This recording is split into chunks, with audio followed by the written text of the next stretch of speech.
A warmer friendly hello, welcome to lovely Las Vegas for Coast to Coast Hoops with myself, Greg Hoops Peterson, now part of the Beeson Family Podcast. We've got a tremendous podcast for you. It's in segment number 2.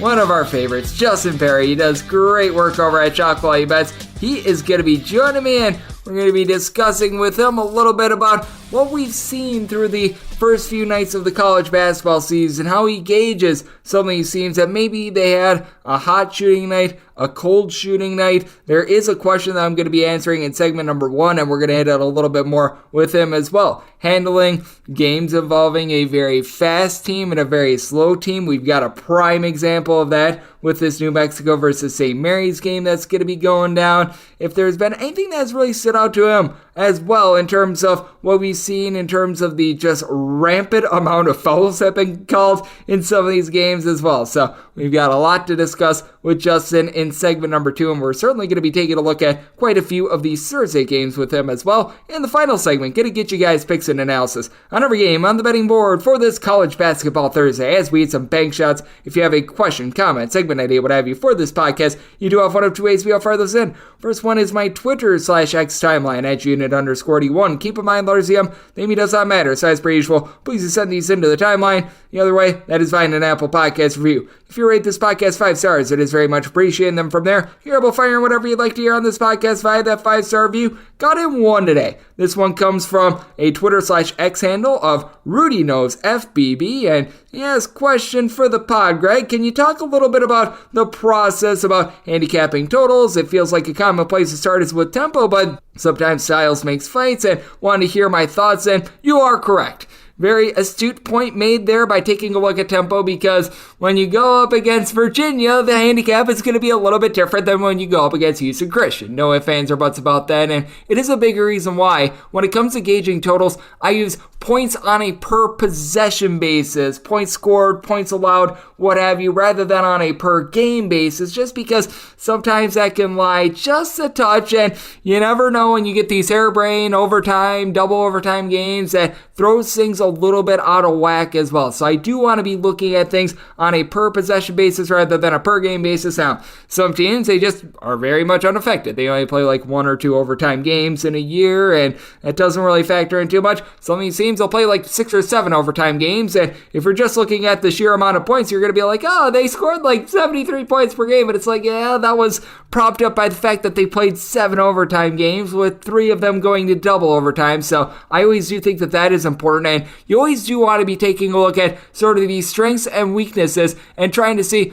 all right, is there perhaps a strength on defense where they're going to be able to neutralize the team? Like, I was taking a look at Arizona State versus Mississippi State for my DK Network pick yesterday. Ultimately, the total went just way too low to take an under on the closing number, but that opening number of 135 I liked under because Mississippi State the previous year, they were dead last in terms of 3-point shooting percentage, going up against an Arizona State team that they were second in the country in terms of opponents' 2-point shooting percentage. Because they do a good job of being able to guard inside the arc, you have to figure that what was poor Mississippi State 3-point shooting team, they're going to have to hoist away quite a bit. Those are the sorts of things that you do want to take a look at. So no doubt, taking a look at tempo, possessions per game, taking a look at just adjusted offensive, defensive ratings, things like that. That is so important. And obviously taking a look at things on a per possession basis. And then on top of that, going through a little bit of the nitty gritty, trying to find the strengths and weaknesses. And if that does align for a little bit of a higher scoring game or a little bit of a lower scoring game. And on top of that, always do shade up your totals if you think that the game is going to be, for some teams it's going to vary a little bit because there are some coaches that they fell a skoge more, or some coaches that they fell a little bit less, but you want to be taking a look at these games where you think it's going to be like a 5-point game, a 6-point game. You probably want to bump up that total just a touch because, as we know, when a team is down 6 like a minute remaining, they turn into lumberjacks and they're hacking like crazy, and that means they march to the free throw line. So that's a little bit on how I gauge totals. Hopefully that helped you out if you want a little bit more on that, or if you have a different topic that you want me to flesh out on this podcast, at unit_D1 on Twitter/X. Always happy to answer those questions. Now let's take a look back at everything that we did get on super late Tuesday/Wednesday. Try to find some trends and try to get to know these teams a little bit better. Games from yesterday is Greg buzzing about. Here is the rowdy recap. Now, because the Greg Peterson Experience on VSiN, the Sports Betting Network, is from 9 to midnight Pacific, midnight to 3 Eastern, I do have to do these recaps a little bit in advance, so was unable to give you yesterday the fact that we did get there. Those of us that took San Jose State on the money line with them winning 72-64 against UC Irvine, there was a lot of thoughts that because San Jose State was a bit short-handed with Robert Viola being out of the fold that they would be hurt by that, but UC Irvine only goes 2 of 12 from three-point range. San Jose State held up on the glass. That was terrific, and I took an L on this one. I had Auburn on the money line. That was a bit of a rough one, and certainly we'll be talking a lot of SEC on the podcast tomorrow. Blake Lovell, who does great work over at Southeastern 14, is going to be joining me, but we did see Baylor get that win, get that cover 88-82 as Baylor 9 of 19 from three-point range, and this really stood out to me. I don't even necessarily think Auburn played bad. It's just that these young guys for Baylor, Jacoby, Walter, and company, they were great. Walter, 10 of 10 at the free throw line, 28 points, 6 rebounds, was highly impressed by him. You also were able to get off the bench. I'm sure I'm going to say the same incorrectly all season long. Yves Missy be able to come in. He gave the team 10 points, so was very encouraged by what I saw out of Baylor. And for Auburn, they looked better from three-point range. 9 of 18 from three-point range. G&I Broom was cleaning up with 16 points, 11 boards, but Baylor just out-athleted them in general. And then what we did see with regards to the slate for Wednesday doing this, and some of these games are still going on, but Florida Atlantic, I know that a lot of you guys were like, man, why is Florida Atlantic only laying what was on the opener 5 points? A lot of closing numbers were closer to 6.5, 7, but just such a low number. I told you I didn't know, and well, it turned out that the line was a little bit strange and there was no tricks being played. It was just an easy Florida Atlantic win, 75-62, as Vladislav Goldin was really the standout in this one for me. For Florida Atlantic, 19 points, 5 blocks, 4 steals, 10 rebounds. He was just all over the floor in this game. There was question marks as to whether or not Elijah Martin would play. He played on the offensive end. He didn't do a lot. 5 points. He won 1 of 8 from the floor. Night to forget. He did a lot on the defensive end. He was able to give the team 7 rebounds, so he was pretty effective there. But for Loyola Chicago, what really caused them to underachieve last year was turnovers. 18 turnovers, still Florida Atlantic's 13. That ultimately was a backbreaker for them. You did see a very convincing win from SMU as well. It's going to be playing a very strange back-to-back. We're going to be diving in on that in the final segment, but 90-53, they absolutely pound the tar out of Western Illinois. Western Illinois going through a coaching regime change. They lost quite a bit from last year, and they went 13 of 27 from the free throw line. Now SMU went 7 of 15 from the free throw line. That's not necessarily too savory either, but you had a very nice performance down low out of Mr. B.J. Edwards, 8 points, 9 assists, 9 boards, 5 steals, very close to a triple-double. Didn't get to 10 in any category, but got to 8 in 3 of them, so I thought that was very interesting. So a nice, easy win for SMU. You saw Syracuse be denied a cover because of a last-second dunk by Canisius. At one point for Syracuse, they were up in this game by darn near 20-plus points. They were up 66-48 with about 10 minutes remaining. I think they actually got up 68-48, but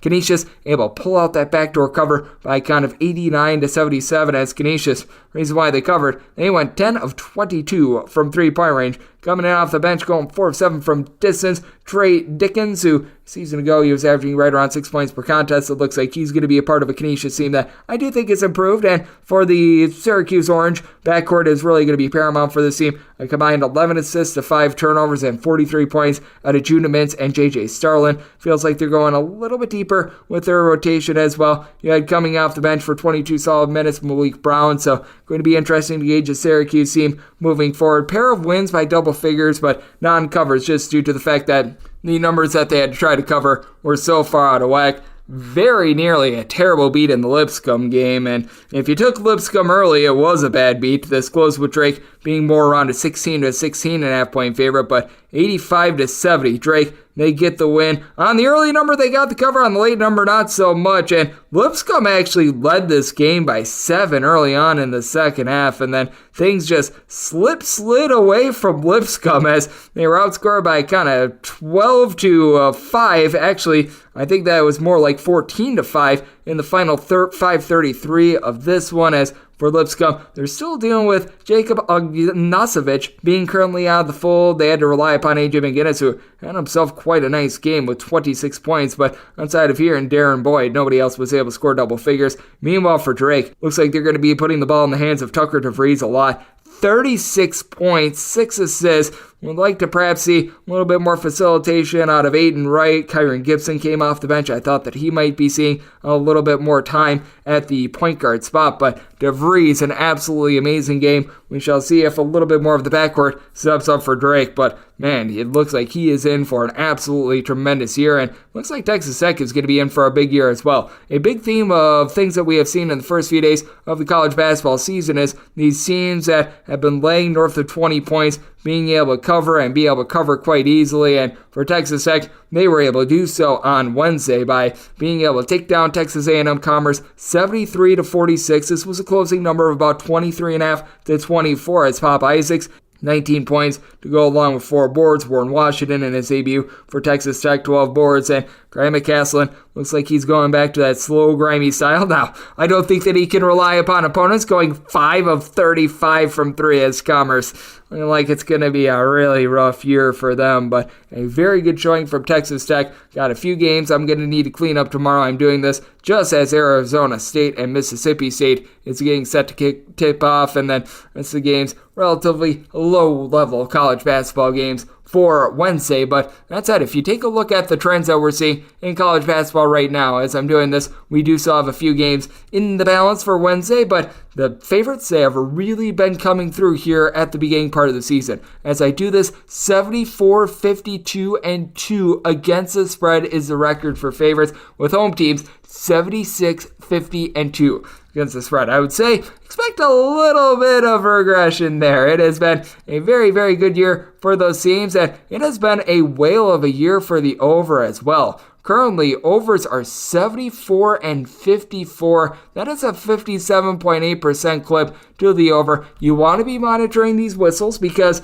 in just the games that I've been seeing, maybe it's just the sample size of games I'm seeing, but we have been noticing a lot of fouling that has caused for a lot of games that are right on the borderline of those totals to be going over. So personally, I have shaded up my totals just a little bit to be able to account for that, but we are seeing a lot of overs and a lot of favorites coming through right now. So that's what we all got in college basketball on Wednesday, and that's what we're seeing trend-wise in college basketball. Coming next, we talk with our good friend Justin Perri. We'll talk a little bit about if he's making adjustments with regards to those fouls that we're seeing when he's all noticed the first few days of the college basketball season, and turn it forward to Thursday right here on Coast to Coast Hoops with myself, Greg Peterson, now a part of the VSiN Family Podcast. Sports Betting Innovative Analytics has taken the guesswork and emotion out of sports betting to bring you an innovative and trustworthy resource to enhance your journey to becoming a winning player. With industry-leading money-back guarantee options backed by their sophisticated modeling, they want to introduce you to a system that's not widely seen or available to help you beat the bookmaker. Specializing in NBA, college basketball, and WNBA, your first week is always free. Get started at SBIA1.com today. And we're back to Las Vegas for Coast to Coast Hoops with myself, Greg Peterson, now a part of the VSiN Family Podcast. It is always a pleasure to be joined by this man, as Justin Perri. He does absolutely tremendous work over at Shot Quality Bets. Taking a look at this game that we all know and love. Justin, so hard at work all 12 months out of the year, taking a look at this fine game of college basketball, his model that uses AI, that it really does, in my opinion, put numbers of what we're seeing out there with our own two eyes. It does just wonders for taking a look at basketball, and you're able to follow Justin on Twitter/X at his name, Justin Perri. Last name is spelled Perri, and then the number 8. And Justin, always a pleasure, my friend. Thank you. Greg, it is an honor to be here in the beginning of the college basketball season. I am so excited to have college basketball back. There's nothing better than kicking back and watching a 100-game slate. There's just nothing else like it in sports. Yep, I do think that this is going to be an absolutely tremendous season in general, and we saw some very interesting results the first night or two of the college basketball season. But how much do you not want to be prisoner of what we see night number one? Because we see things like Michigan State go down to James Madison, which I did think that number of north of 15 did get a little bit out of whack in general. But I do take a look at Michigan State also shooting north of 1 of 20 from three-point range and recognize that that's not going to be happening again. How much do you want to sift through these outliers and try to recognize, okay, Michigan State is not going to shoot that badly again from three-point range, and try to use that to our advantage and try to find maybe a little bit of value moving forward on a team like the Spartans that lost opening night? Yeah, there's definitely reason not to panic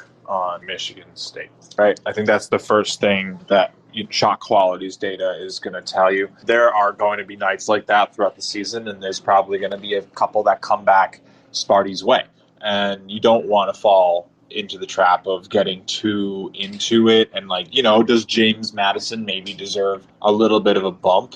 Yeah, but they already did deserve it. So that's the opportunity that we had, and that's the type of opportunity we need to look for. The angle of, okay, the team just lost, I can probably go get value on them is pretty solid. I think, what you want to be able to do is really pinpoint why that happened. Was it really that they weren't getting open looks? And with Michigan State, that really was not the case, right? So they did a good job at developing some of these looks. They had good shots that their best scorer missed. I was looking at some of the charts for that game. It was tough. It's just, you're going to have nights like that, and you got to be cool with it. And does it stink for maybe someone who had Michigan State in their parlay? Yeah, obviously, that's tough. But for this program itself, for people worrying, maybe this is a time to maybe, if the price for them to make the Final Four lowers or something, that's the type of stuff where I'm okay, I'd consider it, because this wasn't just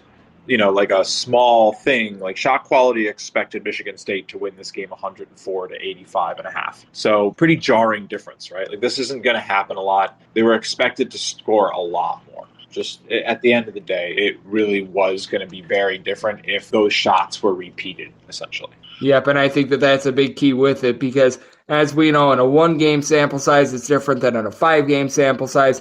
A 5-game sample size, it is different than a 10-game sample size. You go down the list, and the more shots you get up, the less likely you are to have variance. So obviously, you can always have outliers as well, but that's the way that I always look at it. Is Justin Perri, who does amazing work over at Shot Quality Bets, is joining me right here on Coast to Coast Hoops. And with regards to your model, you guys do absolutely amazing work over at Shot Quality Bets, but are you guys having to do something much like I'm having to do? Because in the first 2 nights of the college basketball season, something that really stood out to me is that it felt like the referees, they were very, very quick with the whistle, to say the least. So we see this a lot in non-conference play, where we do see a lot of these referees, they call more fouls than they will during the regular season. They're starting to crack down, and they're trying to be all right, let's get this all cleaned up for conference play. And then in conference play, they let them go a little bit. Is this something that you guys have had to account for a little bit more? Because that was something that was a little bit jarring to me on opening night. Yeah,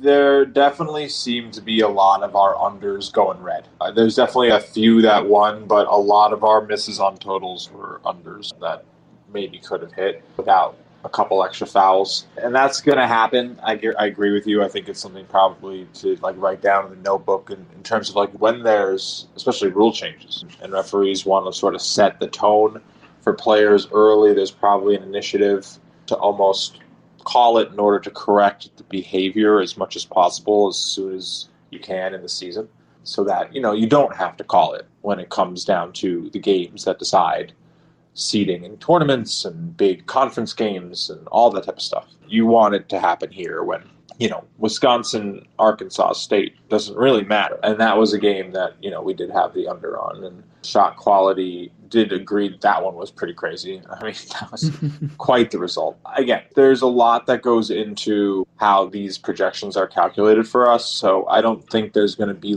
any necessary tweaks, but the models do sort of reflect on the expected amount of points scored. So when there are a lot of free throw attempts, which are very valuable shots, obviously if they weren't, I think something would be very wrong.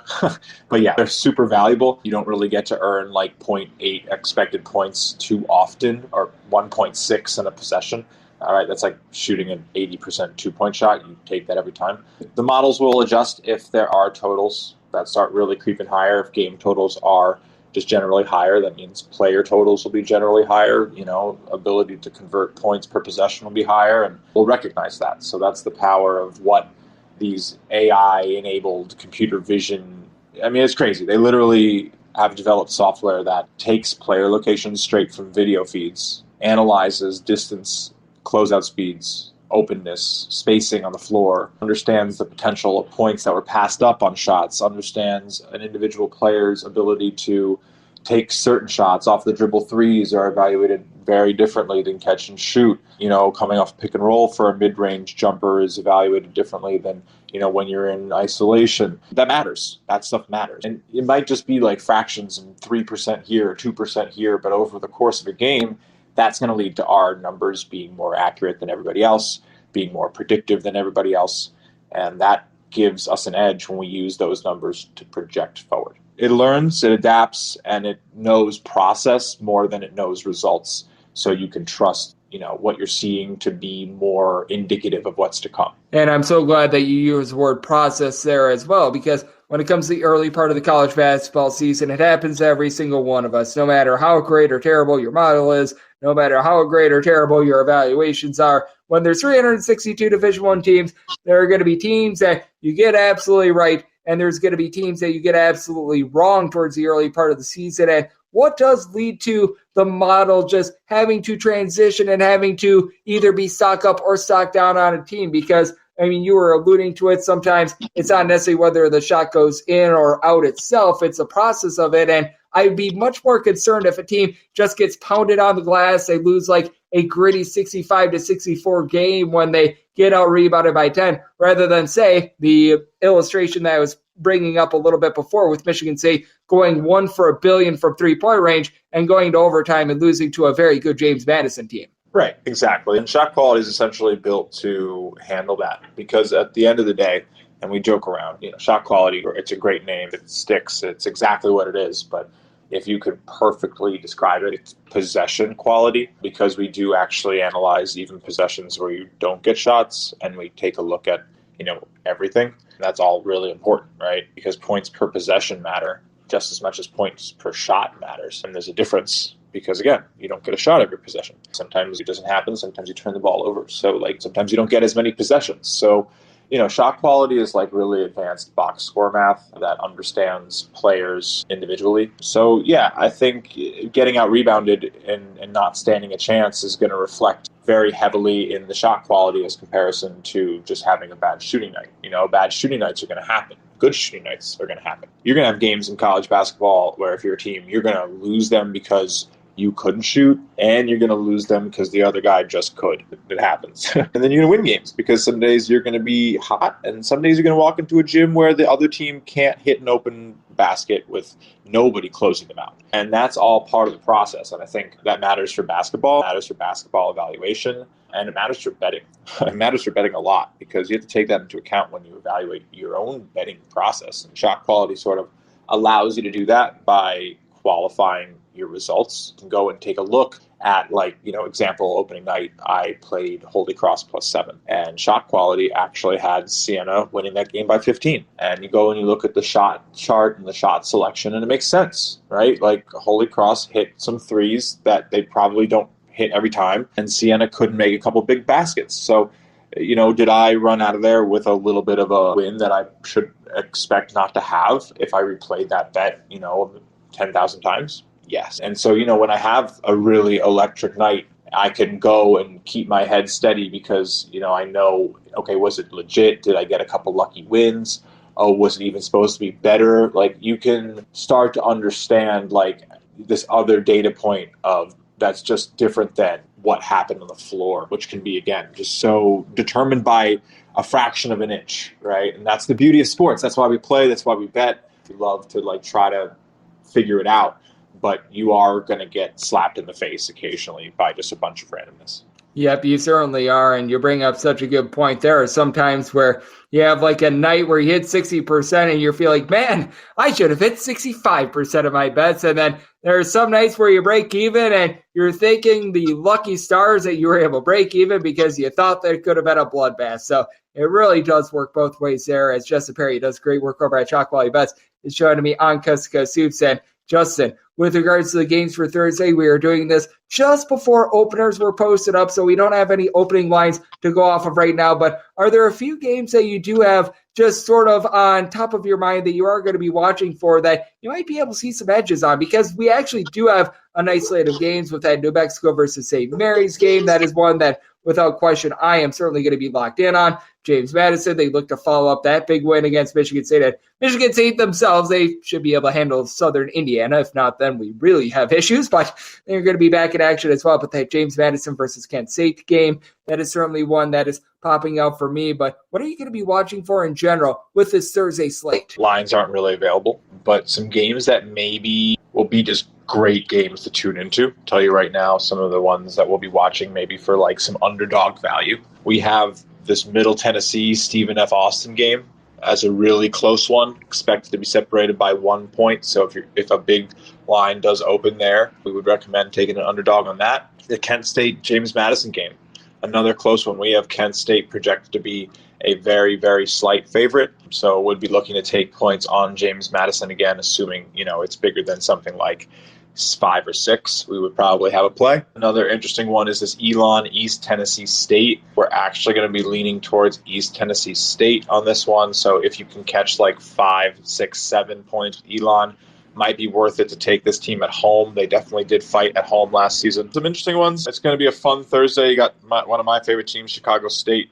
playing Mercer. I think they'll hang tough. You might be able to get a pretty favorable Mercer lost to Clark Atlantic, a non-D1 school, by the way, on Monday as well. I know. Very interesting, but we'll see. That's a fun game. I think the Stonehill College Army game might be a really interesting one. Projecting that one to be maybe a little bit slower. To be a fun slate. I mean, it's a lot of smaller schools. I mean, some of the big names are, I guess, like USC is playing. But other than that, it's Michigan State, James Madison, Kent, actually kind of fun, St. Mary's.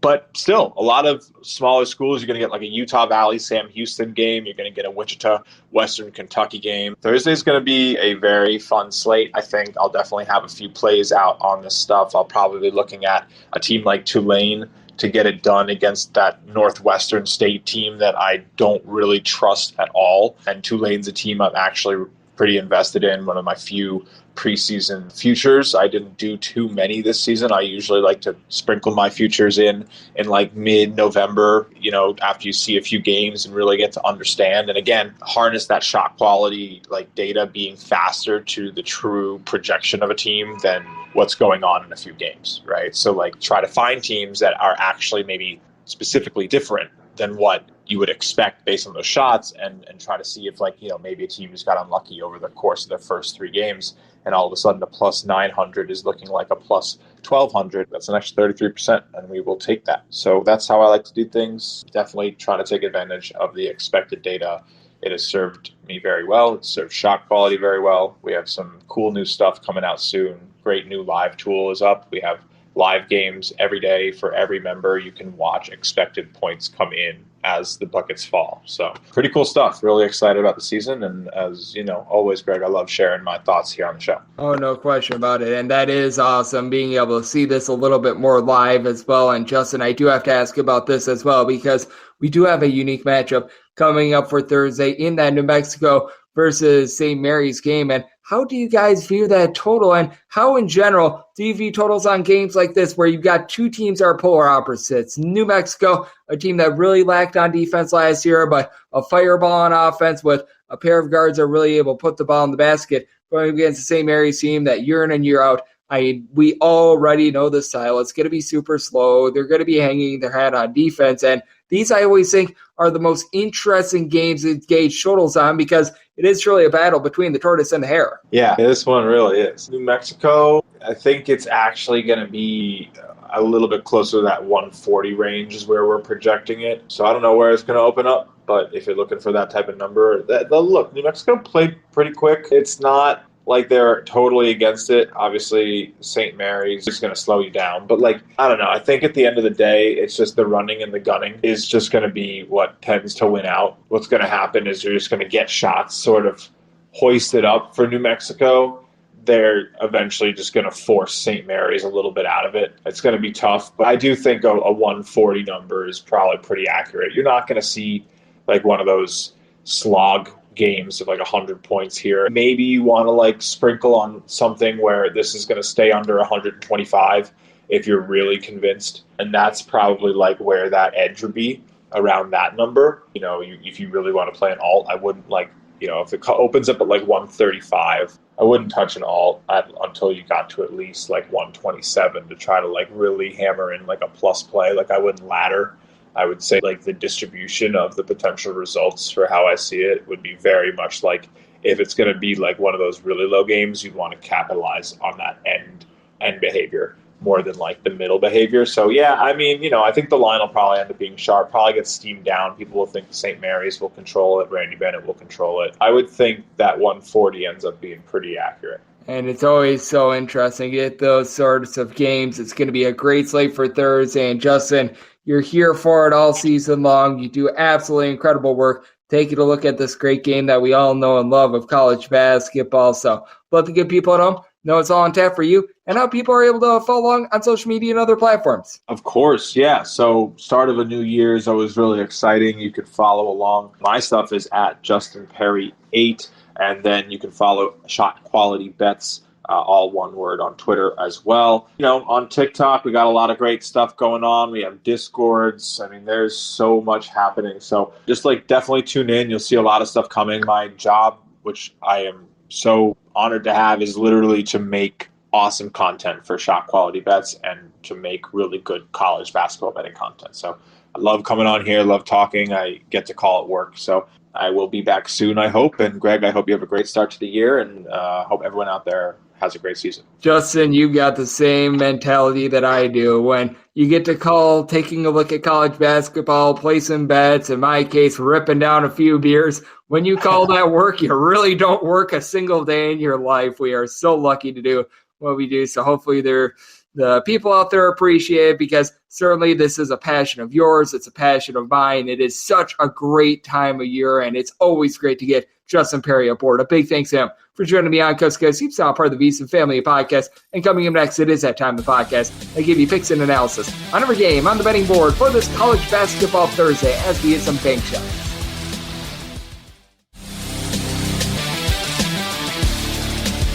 And we're back to lovely Las Vegas for Coast to Coast Hoops with myself, Greg Hoops Peterson, now part of the VSiN Family Podcast. It is always great to be able to get Justin Perri aboard. He does such good work over at Shot Quality Bets, doing a great job being able to put numbers of what we're actually seeing with our own two eyes. He does such a good job taking a look at every facet of basketball, and every single time he joins this podcast, he lends amazing insight. So big thanks to Justin for joining me in the last segment. Now it is that time of the podcast. I give you picks and analysis on every game on the betting board for this college basketball Thursday as we hit some bank shots. Most financial establishments close at a certain time, but not here. It is time for a side and total on every game on today's betting board bank shots.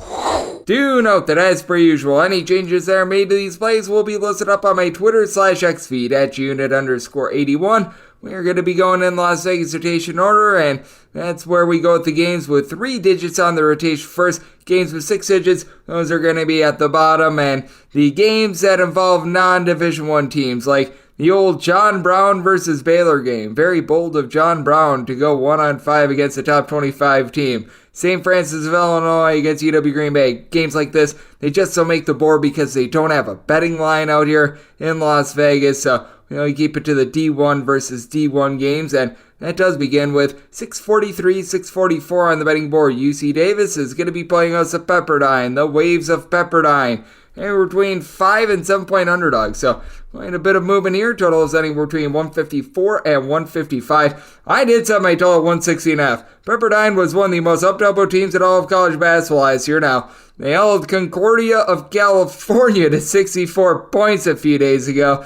I'm going to see it to believe it when I take a look at this defense. You still have some explosive scores from a season ago. Houston Mallet, he was a nice double-figure scorer a season ago. I think that he's going to be able to do a solid job in this offense, and I did like the addition of Ethan Anderson. Anderson began his career at USC where he wasn't too much of a scorer, but still remember as a true freshman, he's able to dole out a little bit, over 4 assists per contest. This should be able to allow Mallet to be able to play off the ball a little bit. I am very concerned about depth, though. Even in that non-D1 game against Concordia of California, they really didn't dive too much in their bench, and you want to be seeing a school like Pepperdine winning those games by more than 12. Meanwhile, for UC Davis, Elijah Pepper last year was a top 10 scorer in all of college basketball. He's back. I expect him to be in full force after a season ago. 22.5 points, 6 boards, 3.5 assists, steal and a half per contest. Just an absolute stat sheet suffering. And UC Davis, just as a whole, they were able to bring back quite a bit of that production from the season ago. I do expect some big things from Ty Johnson, who last season as a starter, he was able to log 14.5 points, 2.5 assists per game. This is a UC Davis team that overall they're a pretty average 3-point shooting team, but they were able to upgrade their rebounding in the offseason. Nico Dokak, who comes in after he began his career over at UC Santa Barbara, was a little bit of an afterthought last year. Looks like he's going to be in for a big year. UC Davis, I noticed in the non-conference last year, was quite a bit of an up-tempo team. I think that they're going to do a solid job against a Pepperdine team that really doesn't have a lot of size with all the guys that they lost in the offseason last year. They were able to get quite a bit of rebounding and just quite a bit of versatility in general out of Jan Sadek. Him being gone, that is going to be hurting this team quite a bit. They've been dealing with a little bit of an injury as well to one of the Porter brothers as well, and Javon Porter. So, it's a spot where I did say UC Davis as an 8.5 point favorite. I'm going to be willing to lay the number with them. I think that you get a run it and gun it up-tempo game. Semi-total at a 160.5, so also going over. 645, 646 on the betting board. Elon plays us to East Tennessee State. East Tennessee State is a favorite of 3 to 3.5 points. Total is 139. Wouldn't want to lay much more than the 3 to 3.5. I set my line at 4, but I'm going to be willing to lay this number. Elon got up 19 points against Wake Forest a few days ago and failed to cover a line of about 19. That's really hard to do, but I mean, that's the volatility of this Elon team. They are going to live and die by the 3 this year because they really don't have a lot of size. I'm expecting a little bit more from DeAndre Smart, who had his season cut short last year, was only able to play in 4 games. Perhaps he's going to be able to give the team a little bit of something down low, but I just take a look at this roster. Very much a lack of size. You got Zach Irvin along with Max McKinnon back from last year. These two guys, they combine for north of 22 points per contest, solid 3-point shooters, but this team is going to get completely plowed on the glass, in my opinion, against an ETSU team that they themselves, they don't necessarily have ideal size, but Jaden Seymour, we saw him pull in 14 rebounds in the team season opener against a non-D1 team. Go back to last year against more formidable competition, 7.5 boards, 8.5 points per game. I think that he's going to be able to win that battle down low.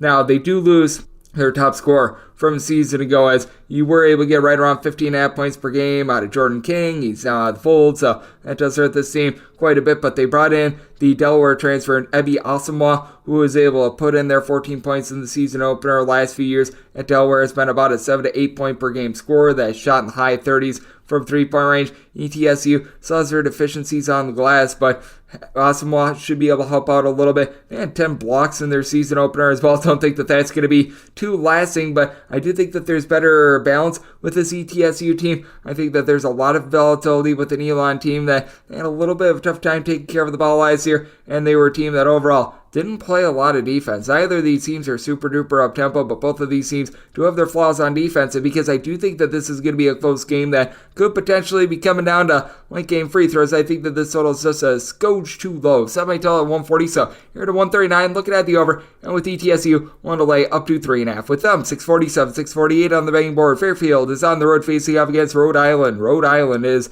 a favorite of 8.5 to 9 points, and total is 139.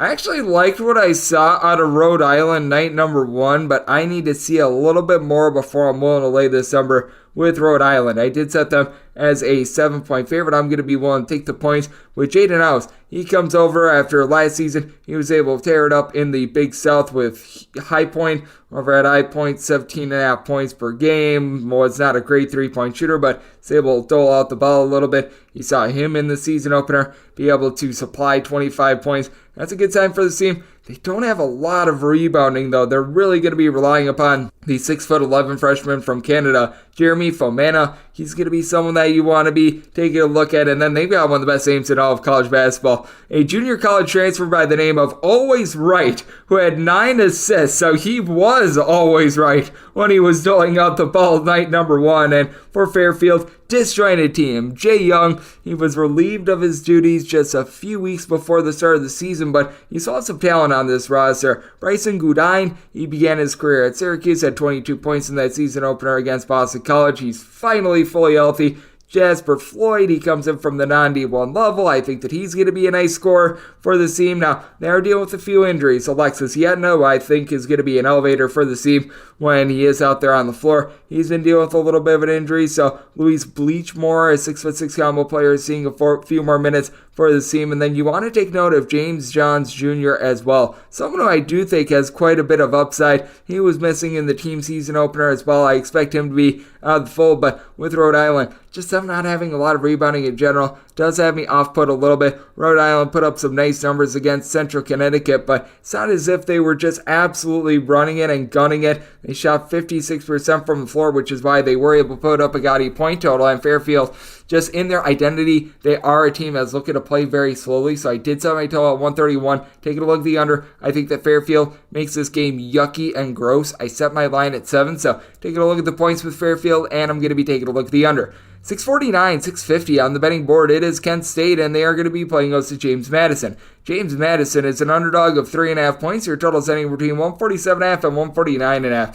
Feels like everyone is thinking that James Madison and what they did night number 1 is a fluke, as this is a game that opened up as a 2-point line, and I think we've went a little bit too far. I can say it as a 2.5 point favorite, so that opener of 2 I thought was correct. Now that we're getting north of 3, count me in on James Madison. Is James Madison going to be able to hold a bunch of teams that shoot 1 of 20 from 3-point range? Heavens no, but at the same time, they bring back a lot of experience from last year. Got guys like Noah Friedel, who were nice contributors for the team last year. Terrence Edwards was their top scorer a season ago. He had 24 big points in that season opener against Michigan State. You've got good 3-point shooting, and now you've got improved rebounding with TJ Bickerstaff, a guy that 2 years ago at Boston College, he comes in. If you're able to get a little bit of something out of Quincy Allen as well, a former top 200 recruit that just couldn't stay healthy at Colorado, you're really cooking with some gas with this James Madison team. And on top of that, you've got a pair of teams that last year were in the top 50 nationally in terms of points allowed on a per possession basis.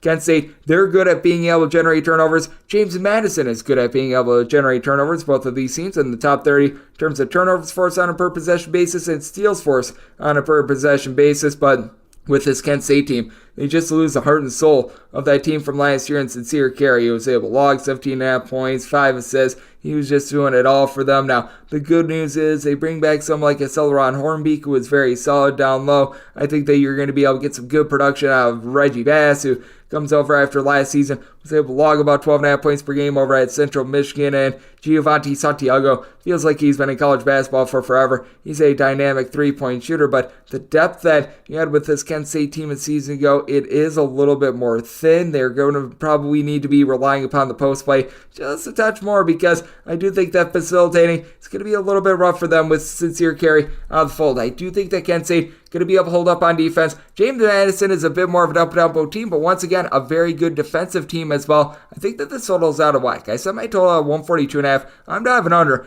James Madison getting 3 or more, going to be willing to take those points. 651, 652 on the betting board. Tarleton St, it's Rhode face-off against Florida International. FIU is between a 5.5 to a 6-point favorite, and your total is between 145 and 146.5. With Florida International, going to make them a 3.5 point favorite. I'm going to be willing to take the points with Tarleton St. Tarleton St is one of those classic holes greater than the sum of its parts teams, because they do lose their top scorer from the season ago in Freddie Hicks. Freddie Hicks was able to give the team 15 plus points per contest, but the team was in practice with not having a lot of his services because, well, he was out for darn near half the season last year. So you're going to be looking at guys like Davon Barnes be able to step up, who was able to score 11 points in the season opener. Skip to my Lou Williams was last year. Guy that was able to average right around 10 points per contest. Good three-point shooter. This team always has deficiencies on the glass, but I do think that Ja'Cory Smith is going to be a nice deodorant to that stink, as last season he shot about 34% from three-point range, 10 points, 4 boards, nice stat sheet suffer for a Tarleton St team that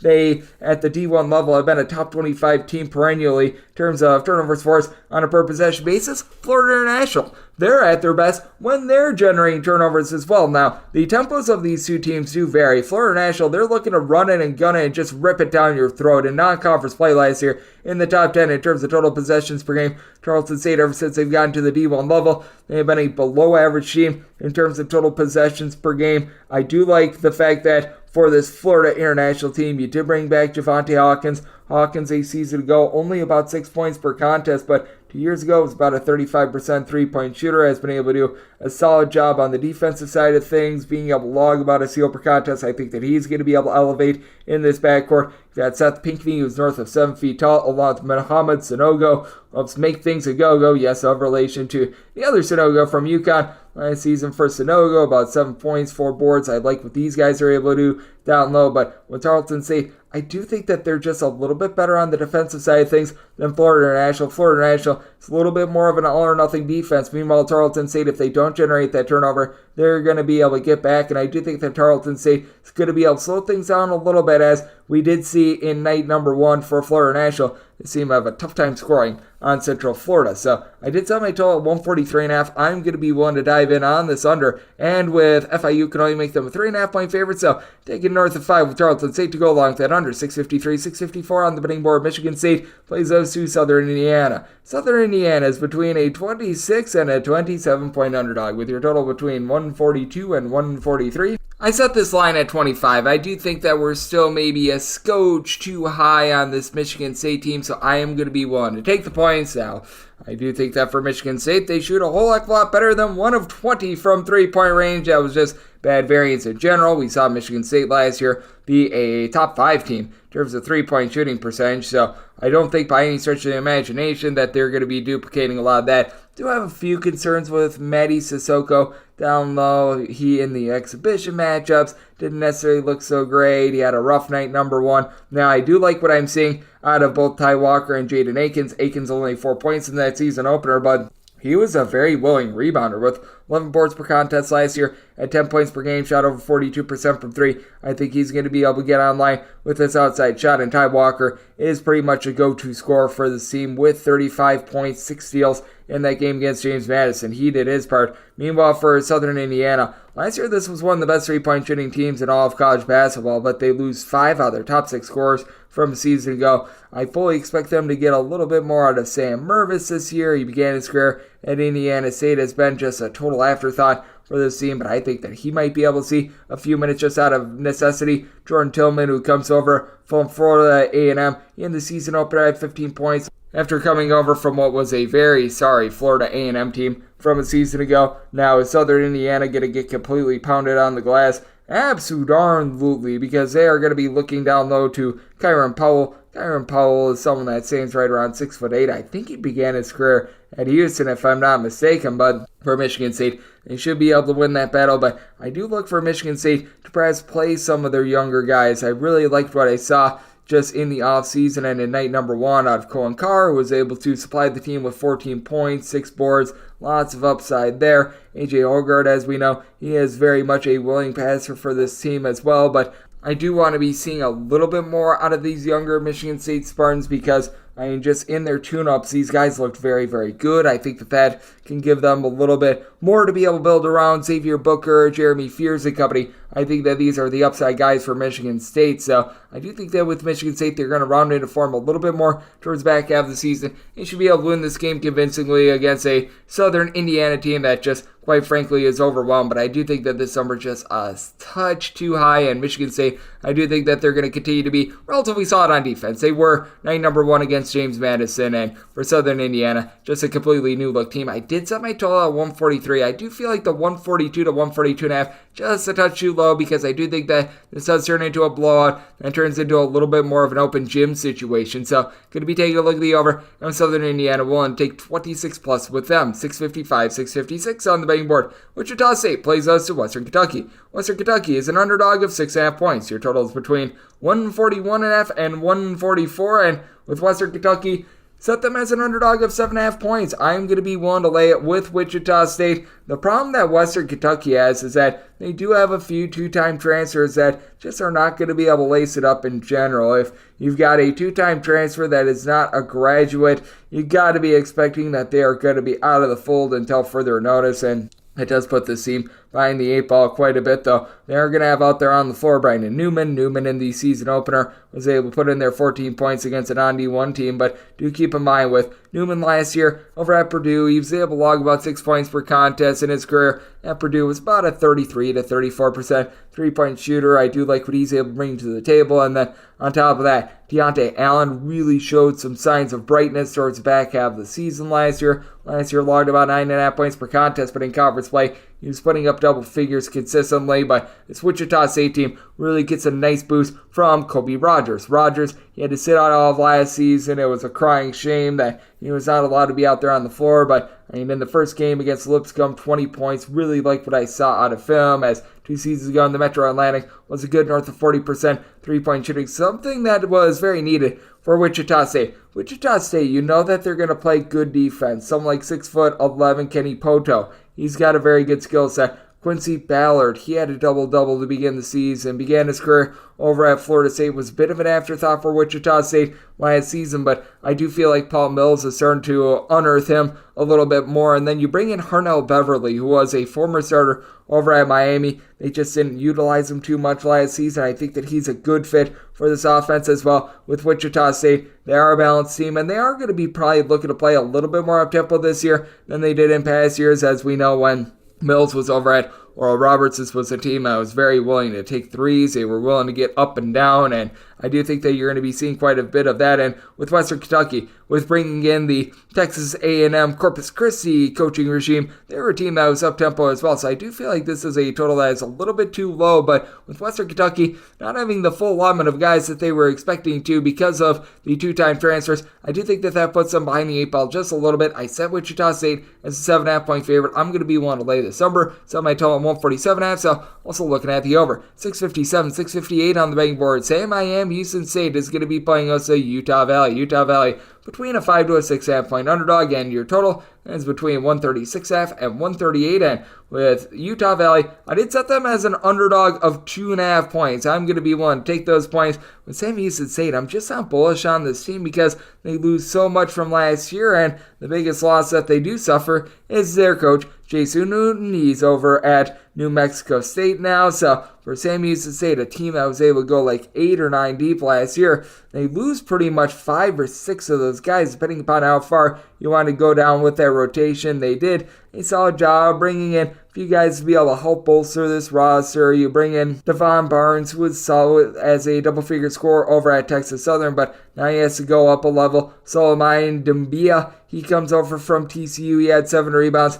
in the team season opener as well. And Utah Valley is in a lot of transition as well. They lose their head coach in Mark Madsen, but what I like is that you've got now Tanner Toolson, who has been completely unlocked. He began his career at BYU, just really could not get out there on the floor. The Toolsons in general in the state of Utah have been a very good basketball family, but he plays very well with Jaden McClanahan. Jaden McClanahan, someone that was a little bit of an afterthought the last few seasons at Utah Valley because they've had so many good guards, but really looked good in the team's season debut. 10 assists to 1 turnover per contest. Now, this is going to be a bunch that is going to be struggling a little bit down low, which is part of the reason why I just have a tough time being able to take them in this spot. Trayvon Doris did see some starts over at Utah State last season. Wasn't necessarily like some supreme shot blocker, but a block, 4 boards, 6 points per contest, a good situational big man for Utah State. So I do think that there's a little bit of upside there, but with Utah Valley, they do lose quite a bit of that backcourt, but bringing in that 7-footer, I think that that's going to be able to help them out against the Sam Houston State team that they lose a lot of the size that they had down low. Quad Grant was Mr. Do-It-All and really the trigger man for this offense. Having him out of the fold, I do think that's going to lead to a bit of a struggle for Sam Houston State, even though they did stay in-house when they did replace their coach in Jason Hooten. So it is a spot where I set my line at 2.5. I'm going to be willing to take the points with Utah Valley. Did set my total at 138.5. Utah Valley played up-tempo, but they played very stout defense last season. And for Sam Houston State, I do think that this bunch is going to be looking to play a little bit faster than they did a season ago. And with how snug I think the game is going to be, I do think that we could be seeing some late game felling. So going to be taking a look at the over and willing to take the points with Utah Valley. 659, 660 on the betting board. Stephen F. Austin, Stone Cold Stephen F. Austin on the road against Middle Tennessee. Middle Tennessee is a 2.5 point favorite, and your total it is between 142.5 and 143. Case of me thinking that the wrong team is favored. I said old Stone Cold Stephen F. Austin as a 2.5 point favorite. I'm going to be able to take them outright on the money line. Middle Tennessee does lose 4 out of their top 6 scorers from a season ago. I do think that they're going to be able to get good production out of Elias King, someone that shot in that neighborhood about 40% from 3-point range. He was a nice, solid player, so I do think that there's some upside there, but with the Stephen F. Austin team, they just have such a good system that even with losing someone like a Jalen Jackson Posey, they're able to go through it. You've got Day-Day Hall, who's back in the fold after last season. He was Mr. Do-It-All, being able to log about 13 points, 7 boards, mid-30s 3-point shooter. You're able to pair that up with Nana Ati Boasiko, who last season he was very stout for the team with about 5 boards, a block, 7.5 points. Not necessarily a great 3-point shooter, but Stephen F. Austin, overall last season, they were one of the better 3-point shooting teams in all of college basketball. Shot 38.2% from the outside. Needs to cut down on the turnovers themselves, as Middle Tennessee, they're a team that they really did pride themselves on being able to force a few turnovers from a season ago, but a lot of those guys being out of the fold. Sam's perhaps Cameron Weston, who last season was a nice double-figure scorer for the team. They're going to be having to look to a lot of Justin Porter as well last season. He was able to deliver about 6 points per contest. Not necessarily great at being able to rip the ball away, and with there not being a lot of size down low for Middle Tennessee, I think that's a rough situation, and it's just very difficult to prepare for this Stephen F. Austin swarming defense in general. Even though Middle Tennessee has seen them in the past, I think that they're going to have issues in this game. I did set Stephen F. Austin as the favorite of 2 points, so I'm going to be taking Stephen F. Austin outright on the money line and going for a plus price on that money line. And did set my total 144. Stephen F. Austin, a tremendous 3-point shooting team and a bit more of an up-tempo team, and I think that once again might be close enough for a little bit of late game fouling. So looking at the over and Stephen F. Austin outright on the money line. 661, 662 on the betting board. TCU plays host to Omaha. Nebraska of Omaha is an underdog of between 26.5 to 27 points, and your total, it is between 150 and 151.5. Could I set TCU as a 24.5 point favorite? I'm going to be willing to take the points with Omaha. They've had some rough non-conferences the last few years, to say the least. And the Summit League in general, the lesser teams, like we saw North Dakota get pounded a few days ago against Iowa, these teams have had not necessarily the most savory of results, but I do think that this is a little bit of a different Omaha team that did bring back a lot of their top scorers from a season ago. Frankie Fiddler was able to give you 14 plus points per game is back. Markel Sun last year, he had 10 points, 5 boards. He's back in the fold, and that's something that you haven't had a lot of for Omaha. Now, does the Omaha overall level of talent leave something to be desired? Absolutely, but if Luke Jungers can build off the fact that he shot 38.5% from 3 with about 7 points, 3 boards per contest last season, I think that you're staring at a little bit of something. Meanwhile, for TCU, they got the job done in very easy fashion against Southern in their season opener, but Southern is a team that's a little bit disjointed. TCU putting up 108 points. I don't think that that's going to be a mainstay for this bunch. They are a better 3-point shooting team than they were a season ago, but I do think that they are still going to have some struggles with Mike Miles and him moving on. Now, Trey Tennyson, he comes over from Texas A&M Corpus Christi. He gives the team a little bit more 3-point shooting pop, and Jameer Nelson Jr., who's Mr. Do-It-All over at Delaware, obviously has good bloodlines, and in the season debut, 14 points, 6 assists, stuffed the stat sheet very nicely, but I do have a few question marks down low with this team other than Emmanuel Miller. It's not like you necessarily have ideal size, and for Omaha, a bunch that they struggle down low. Jamel Ambrose is probably going to be looked to for a lot of rebounding. That will keep them at somewhat of bay. I do think that there's a little bit of upside for this Omaha team. I think that TCU wins this game quite convincingly. I think getting up to north of 26 just a tad too much, though. I do think that Omaha, a team that they played a little bit more slowly last year, they're going to continue to do so, and I do think that TCU not going to be scoring 100 points on the regular. I felt like that was an outlier performance against Southern with their three-point shooting, so I do think that they come back to earth, set my total at 144.5, so diving under, and with Omaha, we'll take north of 26 with them. 663, 664 on the betting board. Lindenwood is on the road facing off against Iowa State. Iowa State, a Mondo, 30.5 to 32-point favorite. And your total between 132 to 133.5. With Iowa State, I think that they should win this game very handily. North of 30 points to lay with a bunch that really is much more of a defense-oriented team. It's just something that I can't do here. I set my number at 26. I'm going to be willing to take the points with Lindenwood. With Lindenwood, I actually like some of the pieces that they bring back from last year, like David Ware a season ago in his first year at the D1 level. Wasn't a tremendous scorer, but he packed in their 4.5 boards and shot 42.5% from three-point range. Keenan Cole a season ago, he was able to give you about 46% three-point shooting, was able to log about 13 points per game, began his career at the D1 level over at Northern Illinois. So there are some guys with some nice D1 sort of pedigree on the team, including Darius Bean. I remember him. Another gentleman from Northern Illinois that was able to do a nice job doling out the ball, giving the team a few rebounds. So I do think that Lindenwood, for a team that's transitioning from the D2 level, they're actually not in bad shape. Now, with Iowa State, they brought in some tremendous players. Milan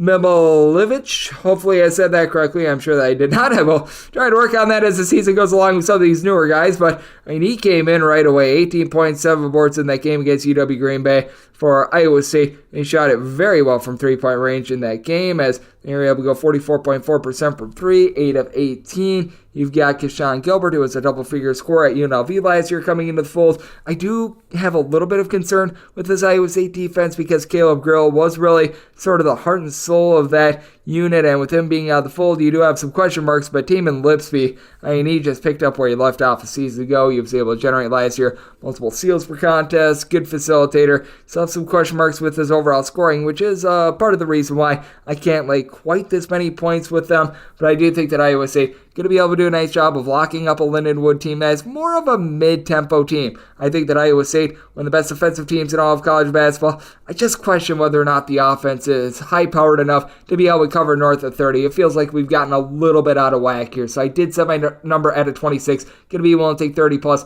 with Lindenwood, and I do think that the Iowa State defense does hold down Lindenwood. I could very easily see Lindenwood being held at 50 points or less. Set my total at a 128. Going to be diving in on the under and taking the points with Lindenwood. 665, 666 on the betting board. CSUN, Cal State Northridge is on the road facing off against Idaho. Idaho is a underdog at home of 3 to 4 points, and your totals between 147 to 148.5. And for Idaho, I mean, if they had any sort of talent whatsoever, they actually have a nice home court advantage. The problem is, they've just been lacking that talent in general. They lose a lot of their top scorers from a season ago, like Isaac Jones and company, so they have to pick up the pieces. They get Teron Frank, who missed much of last season due to injury, so that should be able to elevate them a little bit. But with CSUN, I did set them as a 4-point favorite. I'm going to be willing to lay a 3 to a 3.5 with them. I absolutely love the fact that they brought in Andy Newman, who was a terrific D2 coach over at Cal State Bernardino Inn, and CSUN held within single digits against Stanford. Now, Stanford is an overrated pile of junk, in my opinion, but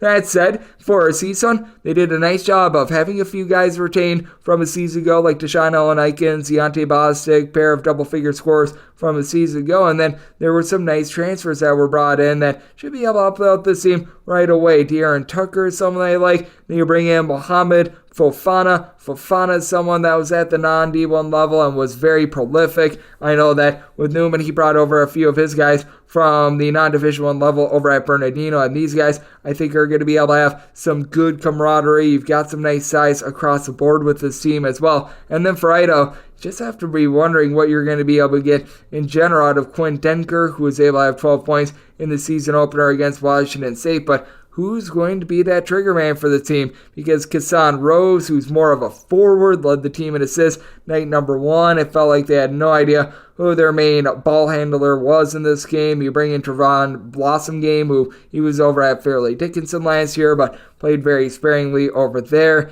E.J. Neal is perhaps someone with a little bit of upside, but he has not really seen a lot of playing time throughout his career. A guy that has been highly touted as a top 300 prospect, but just was never able to get out there on the floor. You really don't have anyone north of 6'8" or so on the roster, aside from Julius Mims, who's not a great rebounder. Big time question marks with Idaho. CSUN, they have to go into a little bit of a strange environment out there in Idaho, but I do think that they're going to be able to get the job done. And for CSUN, I think that they play a little bit more up-tempo. And for Idaho, the defense is lackluster, but the offense is also very lackluster, as they have scored, dating back to last year, 59 points or fewer in 4 out of their last 5 games. So I do think that this total is a bit too high. So I might tell them 142, going to be diving in on the under. And we see CSUN willing to lay up to 3.5 with them on the road. 667, 668 on the betting board. Cal State Bakersfield, meet me for the Road Runners. They're on the road facing off against USC.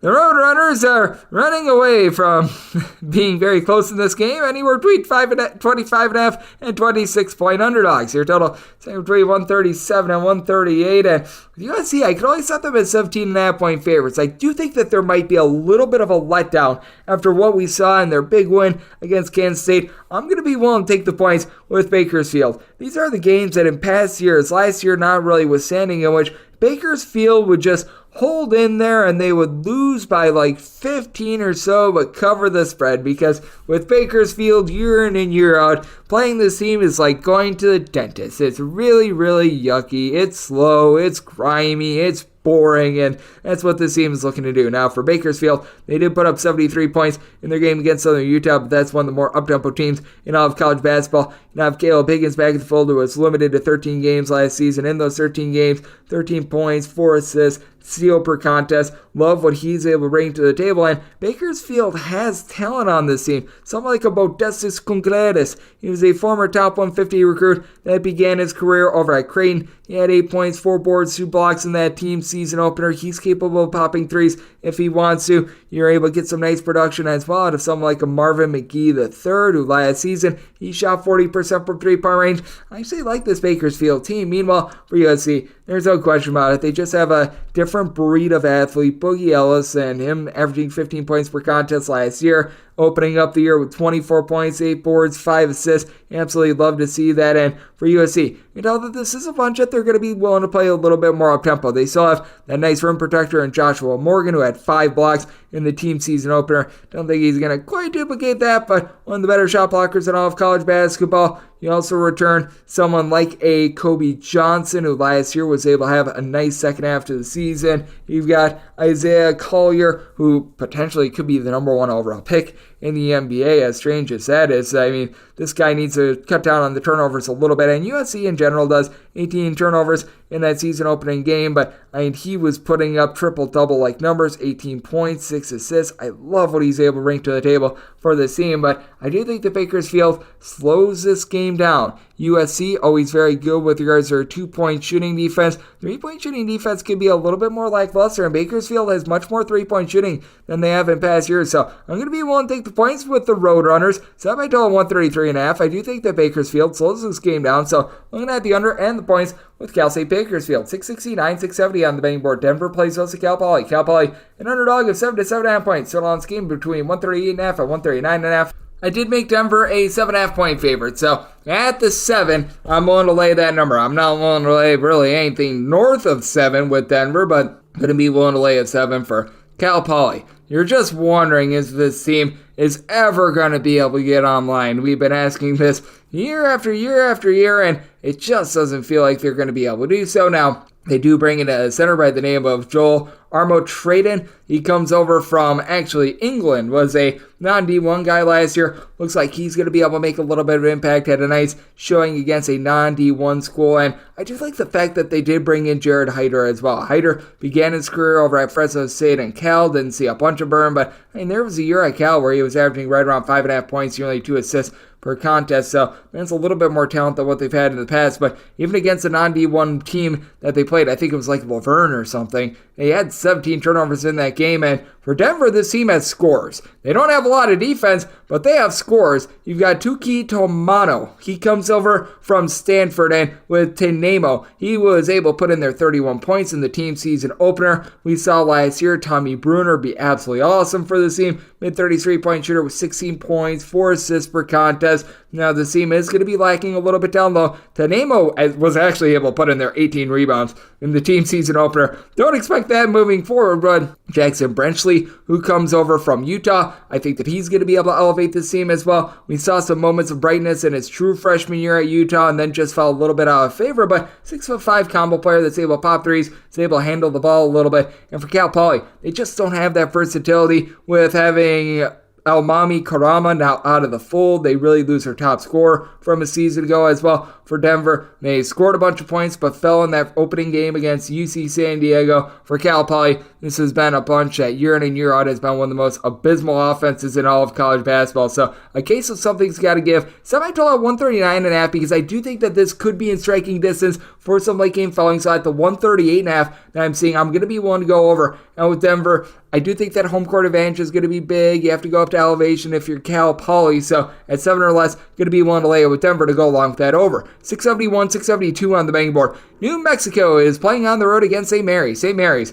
between a 4.5 to a 5-point favorite. And your total, that's between 142.5 and 144.5. Such a unique spot here, but I'm going to be taking a look at the under. I always think that it's easier to slow a team down than it is to speed a team up, and for New Mexico, defense was abysmal towards the back half of the season last year. Towards the front half in non-conference play, before injuries really did take hold, they were a little bit of a better defensive team, and I do think that we are going to see St. Mary's get a little bit more of their style. With St. Mary's, as we know, the team year in and year out, they're one of the best teams on defense in all of college basketball. They do such a rock-solid job of just getting teams to play at their own style because we see this year in and year out in those Gonzaga games. Typically, unless if the game goes to overtime, I notice that a lot of those games go under, and I sort of gauge this game the exact same way. With St. Mary's, they also have a little bit more depth, it feels like, than a season ago. Ada Mahaney, we all recall the double-figure amount of points that he had a season ago as a freshman. He's going to be a little bit more of a main facilitator, but you saw the Harvard transfer was a little bit sparingly used last year in Mason Forbes in the season opener. He was able to put in there 19 points. I like his upside. Mitchell Saxon down low is able to give you 7+ boards, 10 points per game.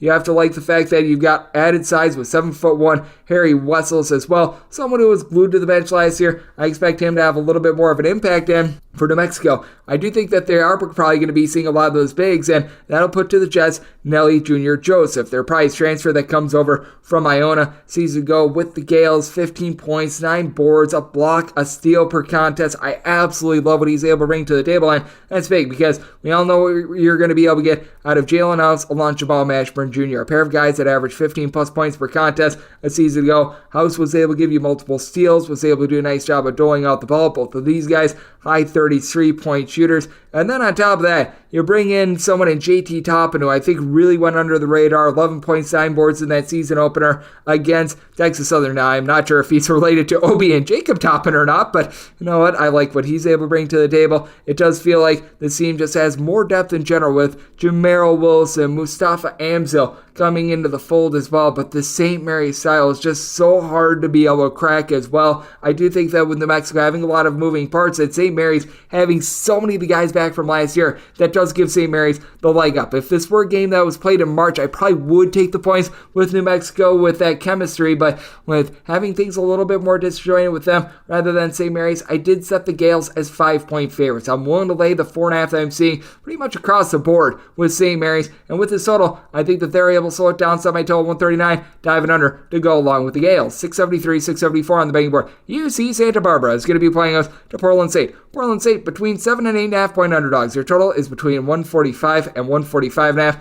With the Gauchos, I set them as 11-point favorites. I think that UC Santa Barbara is one of the better mid-major teams in all of college basketball. I'm going to be willing to lay. And imagine if Zach Clements, the former top 75 recruit that was slated to come in from Kansas, actually stuck with the program. But even without him in the fold, you've got a lot of guys that are able to cook for this team. A.J. Mitchell last year was able to supply 16-plus points per contest. Not a great three-point shooter, but he's able to dole out 5 assists per contest with UC Santa Barbara. They do a nice job of being able to take care of the ball. In terms of points allowed on a per-possession basis in games played away from home, they were actually a top 35 team as well, so this is a team that they travel well. This is obviously a true home game for them, but they have so much versatility, and Cole Anderson really stepped up towards the back half of the season last year as well. I was in person for that Big West final, and this guy was able to put in there a few threes. Loved what I saw from his game. He had 12 points in that game. I think he went 3 of 4 from three-point range, so these are guys that you're really able to build around for Santa Barbara, and on top of that, you bring in a former top 50 recruit down low, as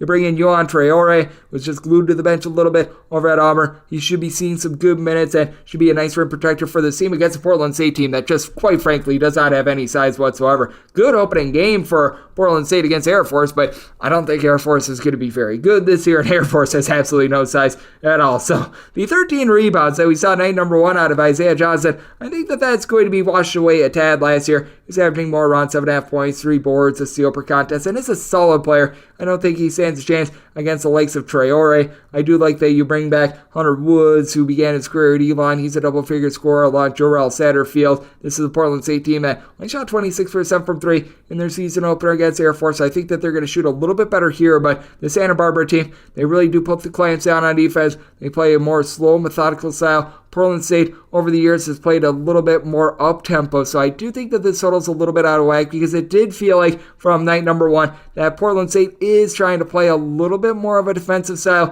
Part of that was because they were playing against Air Force as well, but I do think that Portland State trying to slow things down just a touch, but I do think that they're falling right into the style that Santa Barbara wants to play. Set Santa Barbara as an 11-point favorite. Going to be willing to lay the number. Semi-total 143. Also diving in on the under. This last game on the normal Las Vegas betting board before we hit the extra games. 675, 676 on the betting board. Northern Kentucky hits the road to face off against Washington. Washington's a 12 to 12.5 point favorite, and your total is 137.5. If you read the tea leaves as to night number 1 to now, they're saying Northern Kentucky is on the same level as Bellarmine, and I do not agree with that one bit. I mean, Bellarmine, they're a team that a few years ago was at the Division II level, and give them credit for the way that they have built themselves up, but I mean, this team in Northern Kentucky, I do think that they are a significant upgrade in competition than when Washington was able to win by double figures and in very convincing fashion over Bellarmine, as Northern Kentucky as one of the more underrated guards in all of college basketball, and that would be Sam Vincent, a guy that's able to give you multiple steals, 4 assists, a double-figure amount of points per game, and then Marquise Warwick, for a team that was in the bottom 35 in terms of total possessions per game last season, he averaged nearly 19 points on 38% three-point shooting. This guy is able to put the ball in the basket and is able to be a closer. Now, for Northern Kentucky, they are going to struggle a little bit with the size of Washington. Washington has Franny Kepedog back in the fold after he missed most of last season due to injury. You've also got Braxton Maya, who he was limited in the opening game. You got to figure that